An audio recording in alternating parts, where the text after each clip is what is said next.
Hello everybody and welcome to another Transformers third party review thanks to the team over at Robot Kingdom. Today I'm taking a look at the latest offering from Unique Toys. This is part of their Ragnaros series. It is their take on a masterpiece style Decepticon Combaticon Brawl named M-01 Archimonde. Your guess is as good as mine. I'm sure it has some sort of deep meaning to the name, but this is a pre-production sample, so some of the tolerances and paint applications may differ when you get the final product, but this is pretty much as near to final as we are going to get. Much like all other Unique Toys samples I've received, I do not get any instructions included and there was no packaging, but can I just say, this is slavish to the G1 animation and it looks fantastic. It's made up of a very good solid plastic, much like we'd come to expect from Unique Toys. They were my 2015 most improved third-party company and he is incredible. There's some really nice light piping there behind those eyes. Love this chest section. Got some nice little red accents there on the legs.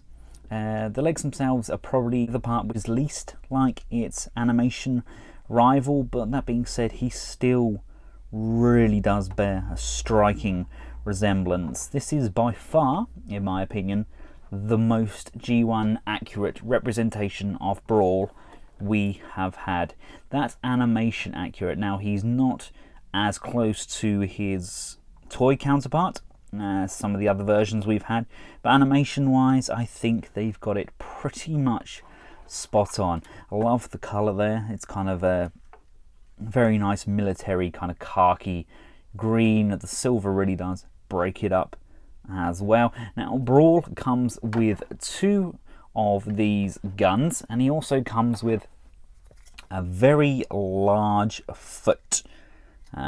It's pretty much what we've come to expect from Unique Toys. We've got the pivot there and we've got the forwards and backwards motion. This is all friction joints. There's no ratchets in there. Now, to be honest with you, I would have preferred it to have some sort of ratchet joint in there just so we can click in and out of the joints, especially on this section here. Maybe that's something that we're going to get with the final release. I'm not entirely sure. But you would have thought they would have included ratchets just to hold that pose in place. And of course, like I said, this is pre-production, so we do have some sprue marks and a little bit rough around the edges. These were samples that were made up to be shipped out for the reviewers to take a look at and give feedback on. So it's nearly there, very nearly there. It's just some fine tuning. Now, as for the weapons, the guns themselves, they're pretty okay. You know, they've got this same green camo colour with the silver highlights. We've got slightly sloppy paint applications on the actual gun there itself, but as previously mentioned time and time again, this is a pre-production. We can flip down the handle, which allows us to slide it into Brawl's hand. Opening up the hand, we've got a slot in the palm, which allows the guns just to slide in and be held firmly into place, even without the fingers wrapped around. And just wrapping those around really does just grip that section into place. I was slightly concerned that this tail end section of the gun may interfere with how it's being held, but that's not the case. There's just a fraction of clearance there, which is more than enough to allow us to get some really good posing. Articulation wise, his head is on a pivot, so we can go up and down. Really nice up and down motion there. Fantastic range. And we can rotate left and we can rotate right. The arms can come out to the side on a ratchet. There is actually two clicks there. Not the hugest of ranges, but better than anything else we've had in the past. Friction joint going around, we get a rotation on the elbow, we get a bend on the elbow just above 90 degrees, we get a rotation on that wrist, we get pinned fingers. The trigger finger is separately pinned, Coming down to the waist, we can rotate the waist left and right. There is some clearance issues there with the tank kibble on the back, but the motion itself is very natural. Coming down to the legs, we have very soft ratchets going upwards and backwards, coming out to the side on a very nice friction joint. Very smooth motion. We get a rotation up in that thigh as well. We get a really nice double jointed bend on that knee. We also get a rotation on the lower knee as well, which is very welcome. And coming down to the feet, we can move the foot up and down. We can move the toe independently, and we also get a very large range of pivoting. It's only a friction pivot, but that being said, he can pull off extremely wide, sturdy stance. Now, scale-wise in his robot mode, he's designed to be masterpiece scale. Do I think he is? I think maybe he's a fraction too short. I would have liked him to have been kind of almost level with Starscream's chin there, but obviously Onslaught's going to be bigger than Starscream. I want to build a decent third-party Starscream brigade. You know, the Combaticons were some of my favourites of the Combiner teams. They're kind of what got me into the Combiners to begin with. I had a couple of the team when I was younger. I had Vortex and Swindle, and I really liked them. They were a good team, and Unique Toys really does capture that fun factor with this guy again, but I'm not entirely convinced that that size is spot on. Now, we know that Zeta Toys are giving us their version of Bruticus. I saw Miss Kathleen Clutter review some of the prototypes, and yeah, they look okay, but they're not really that animation accurate in my opinion. And I think probably the closest rival we're going to get to this Unique Toys version, which most people may already have in their collection, is the Jinbao oversized version of the Warbatron Bruticus, and here's their Brawl. So when you have these two in hand, you realise just how simple the Warbatron is in comparison. It's a good figure, but it really doesn't scream any form of accuracy at all. I would have preferred it if he was kind of this size, but beggars can't be choosers. I know Unique Toys are going with their own sort of thing. I mean, some of their figures really do stand out. You get a figure like their Blur, fantastic, absolutely love that figure. Alan as well, really love their Springer. So they know how to get these guys in scale, and who knows, when we have their Bruticus all together, maybe he is going to be absolutely spot on. But for now, I think first impressions, he is just still a fraction too small. Let's just take a nice close look at all that detailing. Fantastic head sculpt on this guy. Love the colour and the tones. Just a really nice all-round figure. Some people may find it too bland, but this is the G1 look. This is the same sort of look that Takara are taking with their Masterpiece line.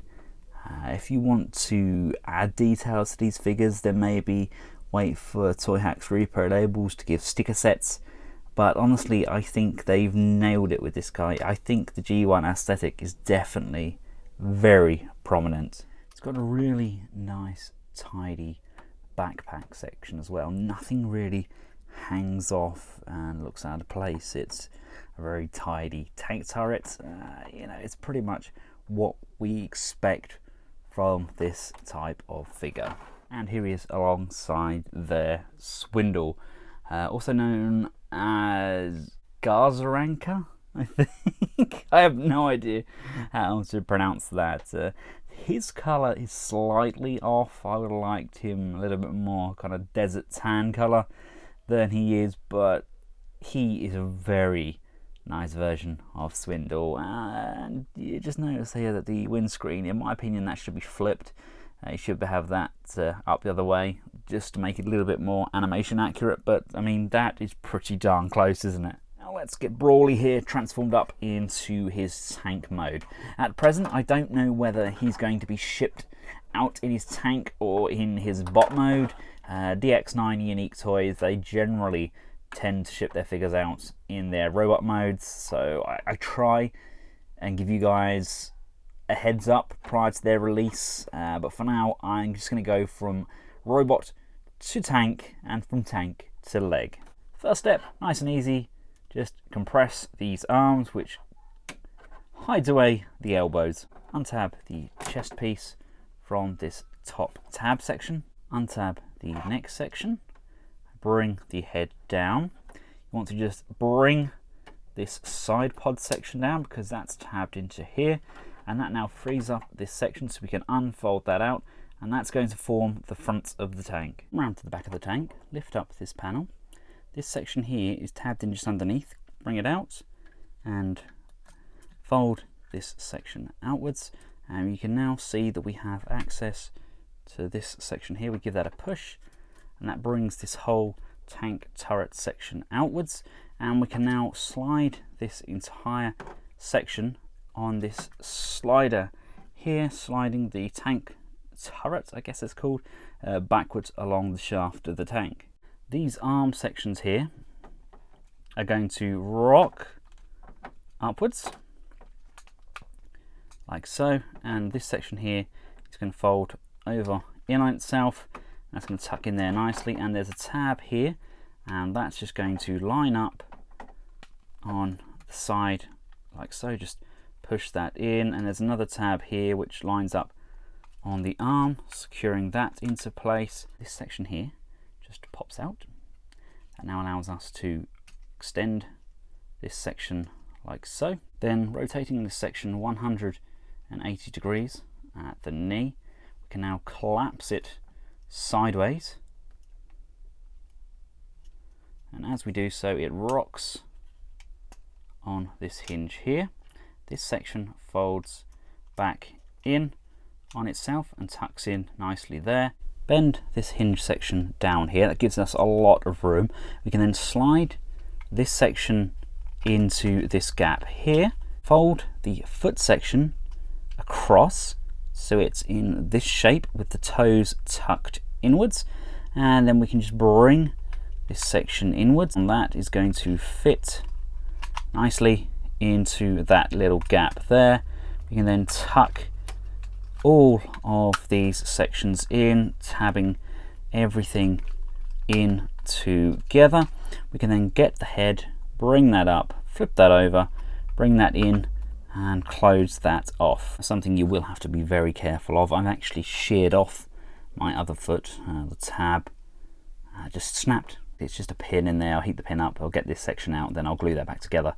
But yes, that's definitely something to be wary of when you move that over. I mean, in all honesty, I may be doing the transformation wrong. There may be an easier way to do this, but we don't get instructions, so it's kind of guesstimation for the best part. But yes, be careful, ladies and gentlemen, be careful.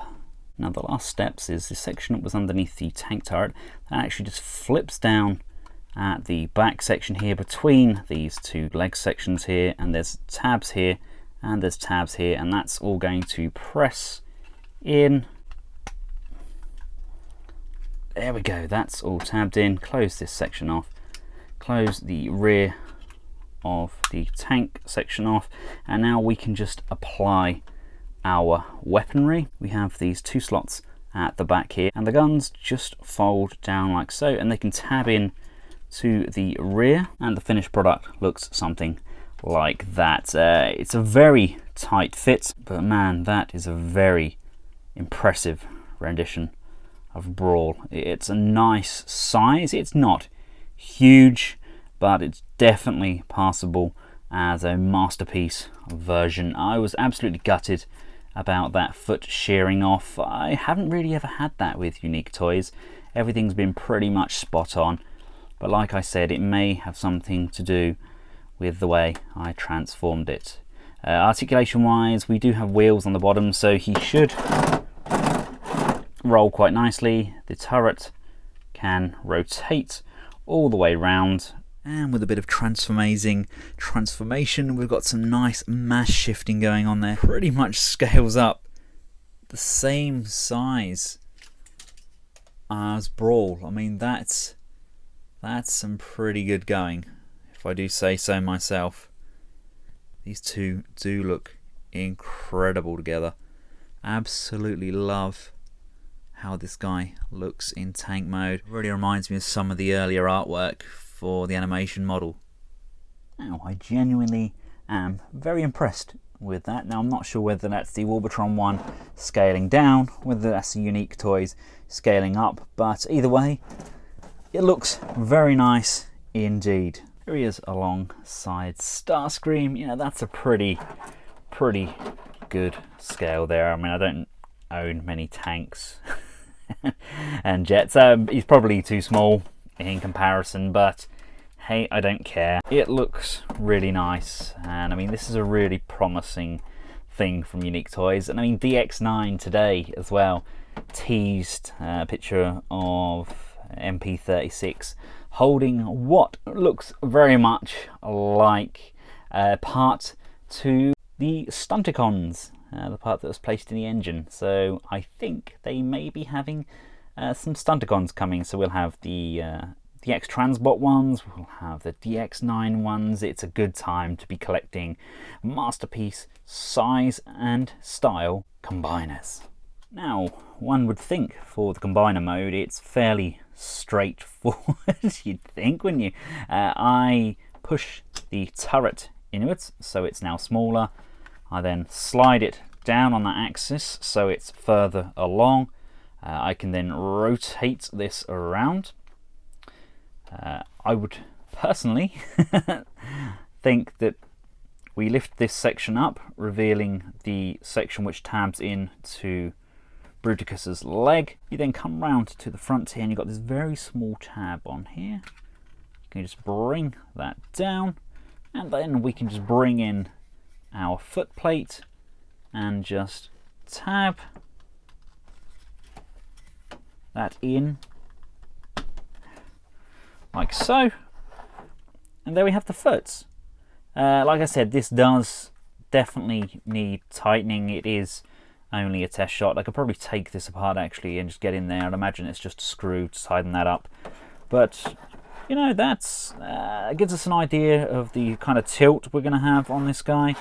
And we do have that motion there on the toe as well, which is nice. You know, that's a fairly good lean and running pose there. You could probably bring this section back down if you decided to. I don't think you're gonna really miss out either way. So there we go. It's about the same size as a large Voyager, probably slightly taller than the likes of your Trax, Masterpiece Trax, etc. This is the oversized Jimbao Warbotron again. So it's probably going to be a fraction smaller, but judging by the images online, I think Onslaught is going to be a much better torso. So I think he's probably going to be a very similar sort of size to the likes of the Toy World Constructor. That's fingers crossed.